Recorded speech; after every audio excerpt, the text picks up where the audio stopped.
The Atlanta Braves add veteran Tyler Mahle to the back end of the rotation, but it's not enough. They've got until 6 p.m. today to find a postseason starter. Let's talk about it.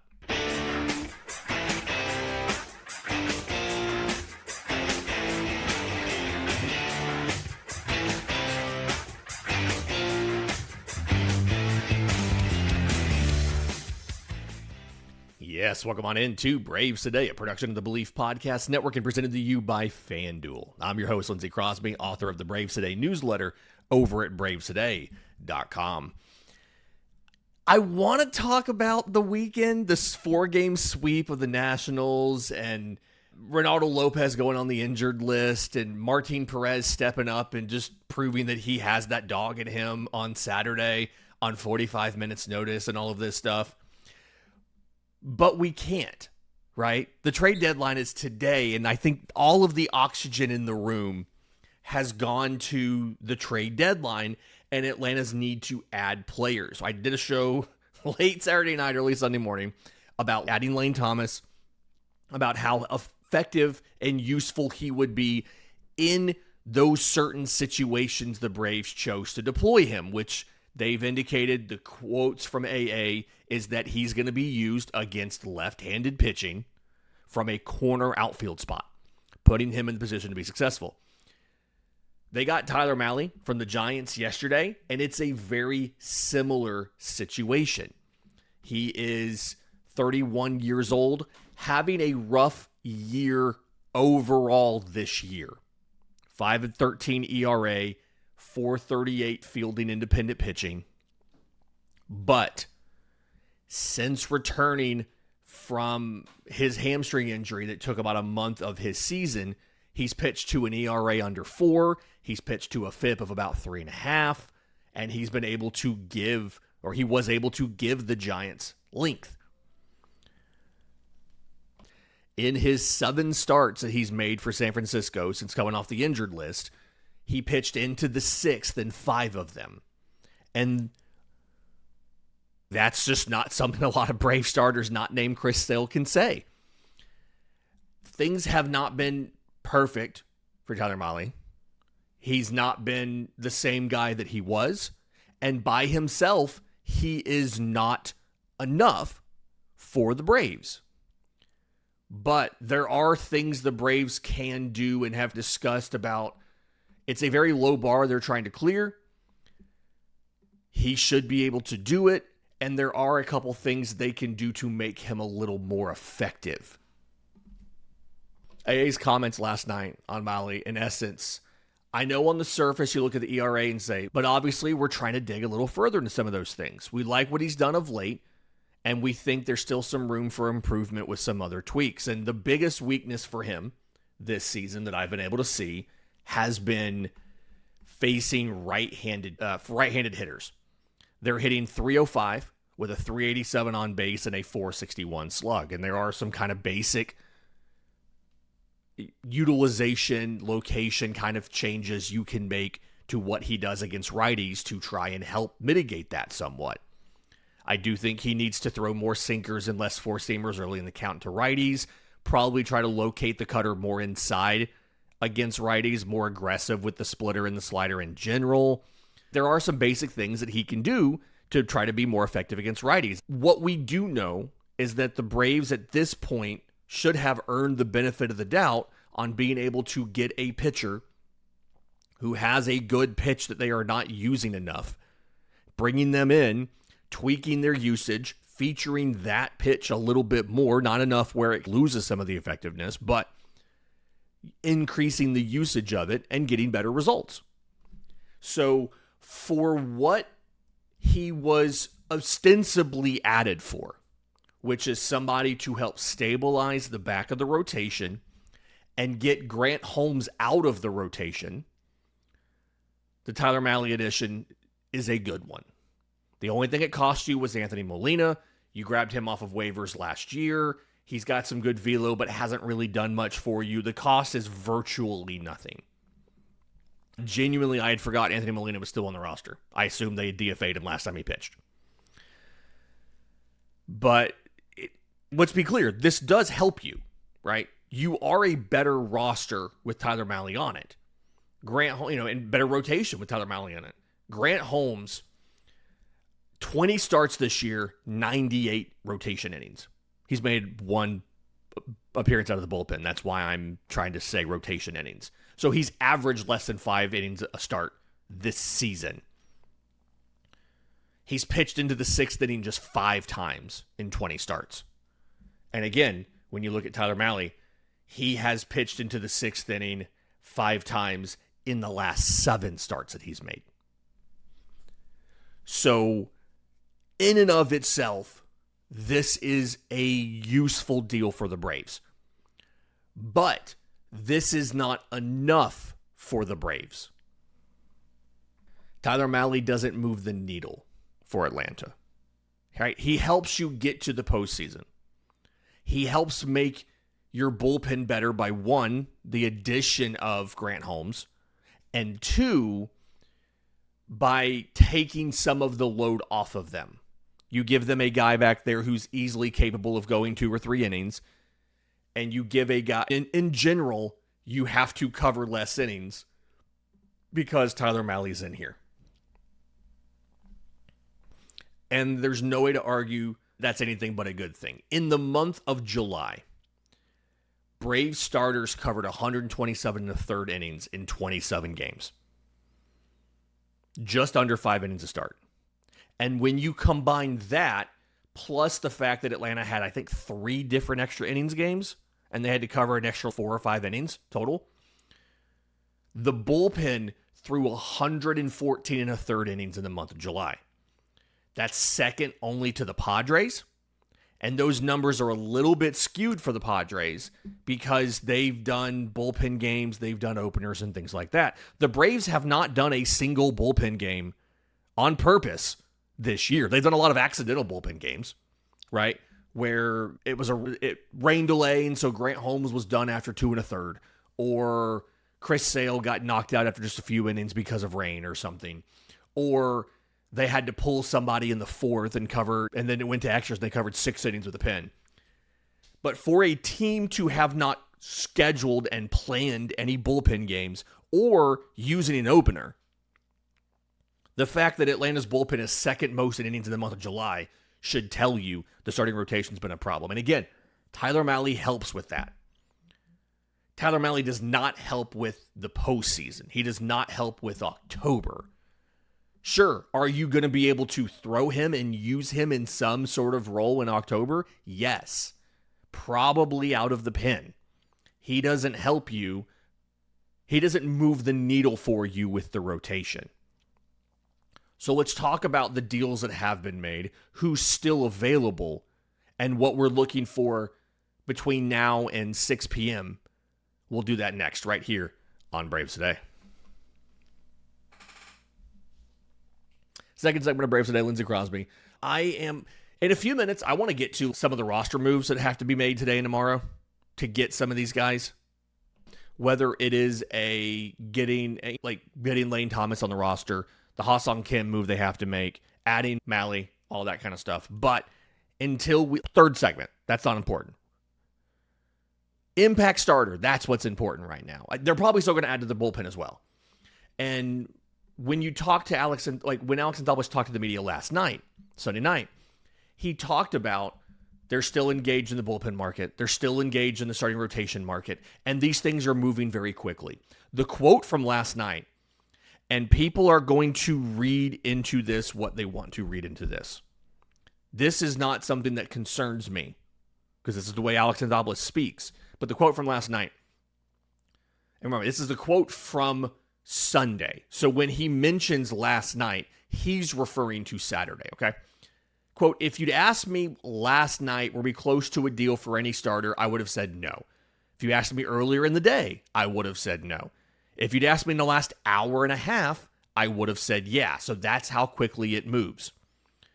And based on previous reporting from other MLB teams, from national media who have talked to executives and have done polls of front offices and stuff, the way Alex Anthopoulos works is he is almost constantly on the phone, calling people, checking in, letting teams know that we are interested in guys.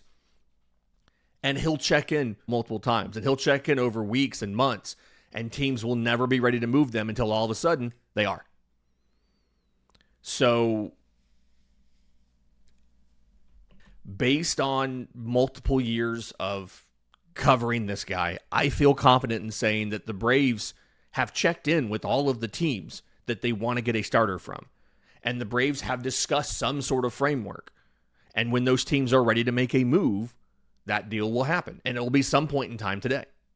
And given everything we know about AA, he's going to keep calling all day until either something comes loose or 6 p.m. happens and he can't do it anymore.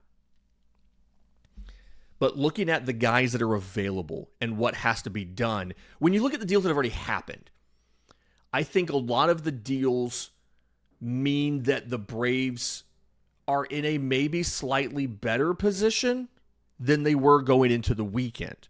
Okay, so the guys off the board. And if you want a full recap of this, by the way, I have a trade deadline tracker on bravestoday.com. It's pinned to the top of the page. Every time a new deal happens, I go in here and I write up the deal and the ramifications of that deal for Atlanta, right? So when you go through and you look at the names that have been moved, obviously, Tarek Skubal has been moved. That takes the Dodgers out of the rotation addition conversation. From all reports, the only pitcher they were interested in acquiring was Skubal. They weren't looking to add a back-end number 5. They were just looking to add a frontline starter, and they did. Okay.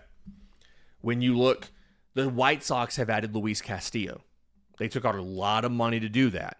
From reports that we have, they're probably done in the rotation market now. They're probably finished with that. Minnesota added a back-end guy in Dean Kramer from the Orioles. They are expected to be done in the starter market. The Rays have added Freddie Peralta, and they're expected now to be done in the rotation market. The Cubs have added Kevin Gausman. They actually traded Tate Southasine's big brother, Ty Southasine, to Toronto to do it as part of the deal. They may continue looking for pitching simply because their rotation is having a 2025 Atlanta Braves rotation moment where they lost just about everybody. But the good thing about a lot of these deals are a lot of these teams who have gotten starting pitchers so far have been teams that were competing with the Braves for starters. But some of the guys that have gone off the board already are guys that Atlanta arguably didn't have a shot at. The Mets weren't going to trade with the Braves. They just don't do that. Toronto, Ken Rosenthal had reported that Toronto's front office, or Toronto's ownership suite, are still being whiny babies about the fact that Alex Anthopoulos didn't take their contract extension offer over a decade ago.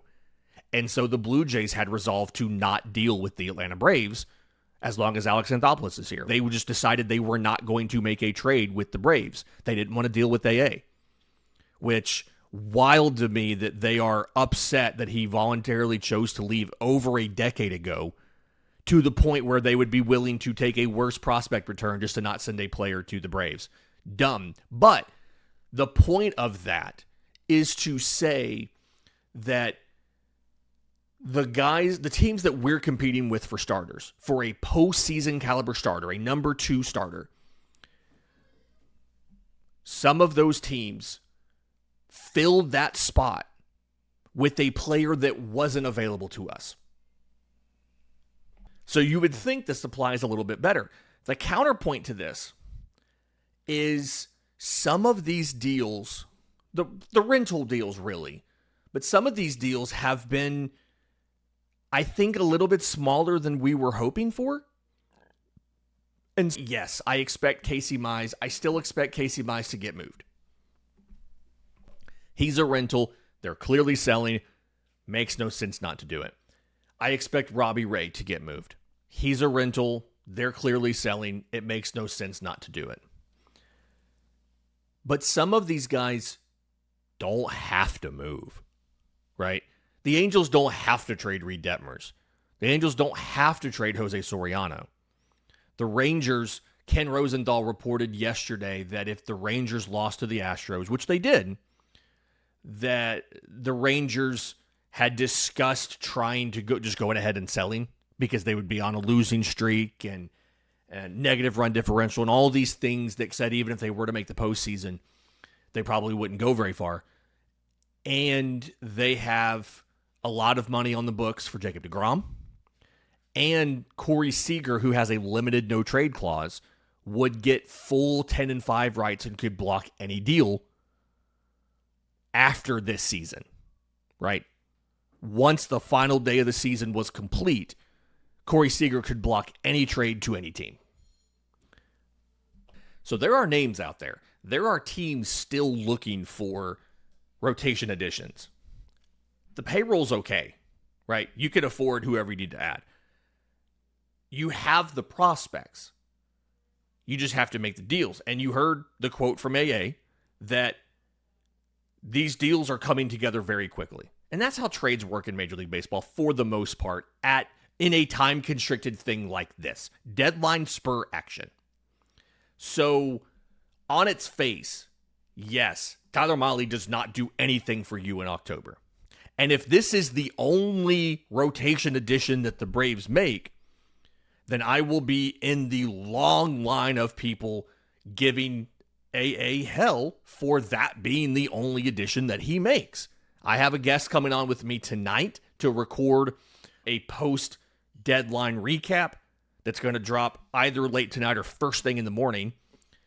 And I guarantee you, and we've already discussed it, I guarantee you AA will be catching flack from everybody if that's it. But at the same time, we have until 6 p.m. And something that I've noticed, and it's been more frustrating than normal, something I've noticed is the intense pessimism, bordering on downright insulting and rude, about the front office in general, AA in particular, and then people like me who are not proactively ahead of time screaming about this kind of stuff. And listen, people outside of Atlanta, media figures outside of Atlanta are talking about the fact that Alex Anthopoulos has not added to the rotation and has not yet done it at this trade deadline. The flack will be coming. The backlash will come if it doesn't happen. Be patient, please. Wait until 6 p.m. And if 6 p.m. comes and there's not been a playoff caliber starter added, it's gonna come. And it's gonna come from everywhere. There's gonna be national articles about it. There's gonna be national podcasts giving him flack. Obviously, the local beat writers. I've talked to a bunch of them. The local beat writers, the podcasts. Like, everybody's gonna do it. But don't rage out now about the fact that the starter hasn't happened yet. If the starter doesn't happen by 6 p.m., yeah, by all means, you are more than right to do it. And if you personally don't think it's going to happen, that's fine too. The last couple off seasons have shown that they want to do it. They've said they want to do it, but they would rather not be uncomfortable with a deal. The urge to not be uncomfortable with a deal has been stronger than the urge to add that impact starter. So if you personally don't believe it's going to happen, that's fine. But don't rage out about it now. Wait till 6 p.m. when everybody will agree with you. We don't know who it's going to be. Maybe it'll be Dustin May. Some sort of surprising name that we were not expecting, right? Maybe they'll find a way to get somebody free who was previously reported to not be free. Logan Webb, maybe. Who knows? Maybe they'll find a way to get Michael Wacha free and they'll add 2 back of the rotation guys. Sometimes one trade begets a second trade. You make a deal And because it went well, and there's guys that they decided, I'm still interested in this guy, though, let's find a second deal. Maybe an unexpected name will come. That's a very AA thing to do, is to find the unexpected name that nobody was thinking was on the table or was a candidate to come to Atlanta or whatever. On its face, I'll say it again because there are going to be people who are just in the comments already raging about this without having listened. Tyler Mahle is not good enough. He does not change the needle for you in October. He helps you get there, and he helps you get there with a fresh bullpen. He's not good enough in October. You've got till 6 p.m. today to find something. But also, at the same time, you've got to figure out your roster. Because now you've added Lane Thomas. Now you've added Tyler Mahle. You brought Ha-Seong Kim back from his rehab assignment on Saturday. He needs a roster spot. And coming up pretty soon, you got to bring Sean Murphy back. Let's talk about all of those options, what you do, who moves on. We'll do that next, right here on Braves Today. Final segment of Braves Today, Lindsay Crosby. Okay, you've got the timelines on some of these things. Kim has to be returned today. Rehab assignment ended Saturday. They give you 48 hours, so you have until Monday night after the trade deadline to figure out what to do with Ha-Seong Kim. Lane Thomas is set to report to the team on Tuesday. According to friend of the show, Chad Bishop of the AJC, Thomas flew to Knoxville, which is where he's from. He lives there in the offseason, where his family lives.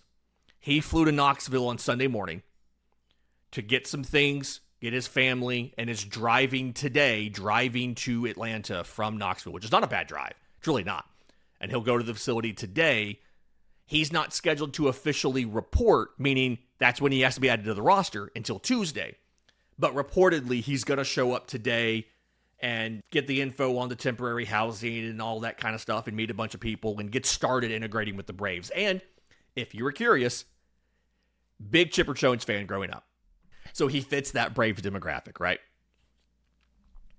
But outside of that, the other guys that you need to figure out roster spots for, let's go through this. And for Tyler Mahle, he is going into the rotation. AA said he would start this upcoming weekend versus the Yankees. They also changed the rotation from what they'd previously announced, and they're bumping Chris Sale from this week versus Miami to the weekend versus the Yankees. So my hope is that we get Max Fried versus Chris Sale on Friday, and then you would see Tyler Mahle either Saturday or Sunday, right? I don't really care when you see him. I just want Chris Sale versus Max Fried. That's going to be fun for me, personally, because they're just really good pitchers. And the pitching roster decisions here make a ton of sense. Okay, Mahle is going to join the rotation. We don't officially know who's going to get bumped out. The two options would be Grant Holmes or J.R. Ritchie, right? Because right now, Ritchie's in the rotation to make up for Reynaldo Lopez going on the IL. And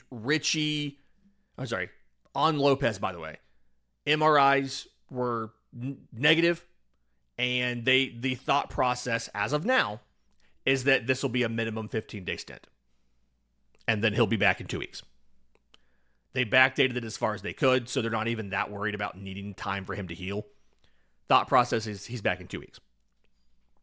So the two options here to make room for Mahle are either option Ritchie down or Holmes to the pen. And if you send Holmes to the pen, or I guess send Ritchie to the pen, you have to make a spot in the pen. So let's take these first.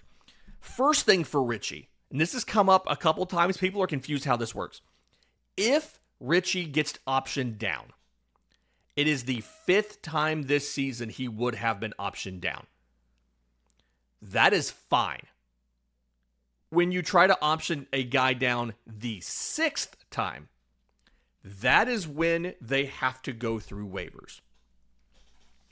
So the Braves can send J.R. Ritchie to Gwinnett without any sort of negative consequences. And when they do that, the only thing they would have to consider is that when or if they bring him back up this season, they would need to keep him up or pass him through waivers. Which, Almost certainly would not happen. Somebody would claim J.R. Ritchie. And by the way, if you were curious, if he had been optioned down a fifth time and then got traded, the new team would be given a sixth option. Just the new team, just because they got him without any, and I think they have to use it almost immediately. If he was in the majors and had been optioned down 5 times, I think they could choose to immediately option him down or keep him up. But if they kept him up, I think then they lose that sixth option. Whatever, not important. They're not making the roster move today on purpose. They may trade him, right? They may trade J.R. Ritchie as part of a deal for a frontline starter. Who knows? I would assume either Ritchie or Holmes is getting bumped out of the rotation. And if you end up taking the guy you bump out and moving him to the bullpen, that means you need to make some sort of subtraction there. And my guess would be your options at that point would be optioning James Karinchak down to Gwinnett. And I want to correct something there too. FanGraphs shows that James Karinchak does not have any options left. That is incorrect. The Braves have optioned him to Gwinnett this season. He does have a minor league option. I don't know why FanGraphs shows that he does not. I've reached out to somebody that I know that works at FanGraphs to say, hey, this is a mistake.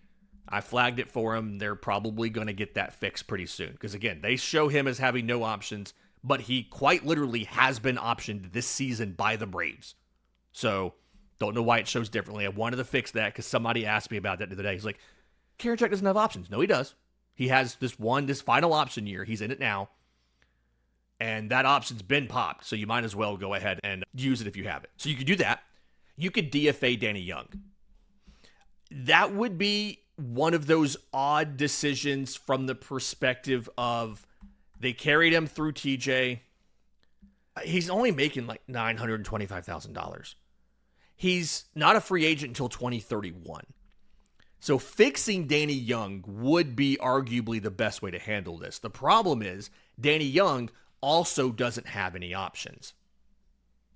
He was signed to a minor league deal, and he has been optioned in 3 different seasons and did use all of his minor league options. So he has a bunch of future control. You can't send him down. So that's the hard part and the frustration there. So you've got to figure out the options here, okay? But that's the pitching. And the pitching's roughly easy, right? You've got optionable guys. The offensive ones, those are the hard ones. Because your decision now, in essence, is you're adding an outfielder and you're adding a shortstop. And maybe you don't add the shortstop, right? Ha-Seong Kim could be traded. You've already committed that $20 million, and you're already on the hook for that full season $20 million salary. No matter what, you cut them, whatever, you're still paying $20 million. So maybe you do something similar to the Rafael Montero trade last year, where the contract's already paid, you dump them off on somebody who wants a shortstop for the final 2 months of the season, you offer to pay the salary, and you get back in the Montero deal, you got back what MLB.com termed, quote, organizational position player depth when you got Jim Jarvis. And the Braves went out there, they made a swing change with Jarvis, and all of a sudden he's now a candidate to be the shortstop and bat ninth for this team until some of your top prospects are ready. He's expected to be, he's optionable. You can send him down to Gwinnett, and you can do some sort of Kim and Dubon group at shortstop. Right? You can combine Mauricio Dubon because he's not needed in left field anymore now that you have Thomas and Yastrzemski. And you can combine those guys into one spot in left. And Dubon can partner with Kim and be your shortstop. And then when you DH Ronald Acuna Jr. like they did on Sunday, you can stick Dubon in one of the outfield spots. Let Kim start. And if they feel like Kim is hitting, you can then turn around and you can use Dubon for the original purpose you planned on bringing him in, which is giving a bunch of guys half days, right? Let Ozzie take a DH day. Let Austin take a DH day. They won't do it, but you could let Matt Olson take a DH day. They won't, but you could, right? You could give Michael Harris II a DH day instead of asking him to play the most physically demanding non-catcher position every single day or twice in one day with the doubleheader we had last week. So you got to figure out Kim, right? Again, do you option Jarvis down? Do you DFA Jorge Mateo, who is well-liked in the clubhouse? Friend of the show, Jesus Cano at The Athletic, said on Saturday that the roster would, quote, be pissed were they to just DFA Mateo. He's well-liked in the clubhouse. We know how much the Braves care about those things. Problem is, so is everybody else. Everybody's liked in the clubhouse. That's one of Atlanta's things that they insist on doing. So the way I feel like the shortstop thing ends up happening, if you don't find a trade partner for Kim and they want to give him one last shot, they probably option Jarvis down to Gwinnett and let Kim and Dubon be the shortstops for a couple weeks. And if it doesn't work out, then you just, if you decide 2 weeks later it's not working out, you DFA Kim, you bring Jarvis back after 15 days. I don't want them to do that, but that is an option. And that is the option that preserves the most depth. And I think one of the things we've learned about an Alex Anthopoulos run team is when in doubt, they will usually default to the option that gives them the most depth, that preserves the most depth for them when possible. There's been a couple times they've worked outside of that framework, like when they traded Jonah Heim to bring back Sean Murphy. But for the most part, that is the thing that they do. They prioritize in these decisions. And then when you get an extra roster spot to open September, things get a little easier. The outfield's also a really tough conversation to add Lane Thomas, right? Do you move on from Eli White? I don't see a way where you finish this stretch of adding these offensive players to your roster with both Eli White and Jorge Mateo still here. I just don't. It's hard for me to fathom. Simply because they are very similar players that do very similar things, and neither one of them play a ton. White plays more than Mateo. Mateo barely sees the field. He's got the physical tools. He's that kind of guy you want to keep him around for pinch running and things like that in October. Every playoff roster has a dude like Jorge Mateo on it. But do you sacrifice somewhere else to keep him, to get him for October? Or do you say Lane Thomas is a good base runner and fast? Eli White's a good base runner and fast. So my guess is one of those players is gone. Maybe you find a trade taker for one of them. I don't know. Eli White does have additional control, so it would be wild to just move on from him when he has additional control, but maybe that is the thing that a team would need to have to make a deal and give you something back. The other option is moving on from designated hitter Dom Smith. You can move Dom. And he does a different thing than these other guys, right? He's not giving you defensive value. He's not getting you base running value. But he's got pop off the bench. And he's there to hit right-handed pitching and give you power. Maybe they move on from Dom, who is also well-liked in the clubhouse. Maybe they move on from Dom and punt this decision. You're only punting the decision a week because Sean Murphy's going to be back soon, and your choice is either giving up a third catcher with future control in Joey Bart or moving on from one of the wider Mateo guys that you didn't move on from tomorrow. Either way, there's not a great option here.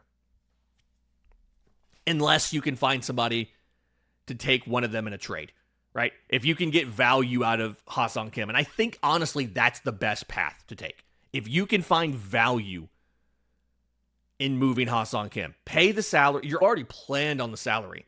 Pay the salary to go get a spec piece from someone else. Or package him in a deal for a frontline starter. It won't be much, but it'll be something. If it's a team like the Angels, like if they're looking at trading Zach Neto, hey, guess what? We can give you a replacement shortstop for the rest of this season, and you can figure out your shortstop situation over the winter. Probably the best way to do this. But the bad news is somebody that has skills that we like is probably going to be gone after this. Jim Jarvis will get optioned down. Jorge Mateo will get DFA'd or traded. Eli White will get DFA'd or traded. I'm curious to know what you think. There's arguments for all three of those situations. So, assuming you trade Kim, you still have to make one more move, and I'm curious to see what it is. Let me know. I'm on social media at Crosby Baseball, but that'll do it for Braves Today. Reminder, we are back with a trade deadline recap either late tonight or tomorrow morning, depending on what happens. I'll probably go live if we get some sort of really good postseason starter to break down that trade, who we gave up, and all of that. So stay tuned for that. And until next time, this has been Braves Today.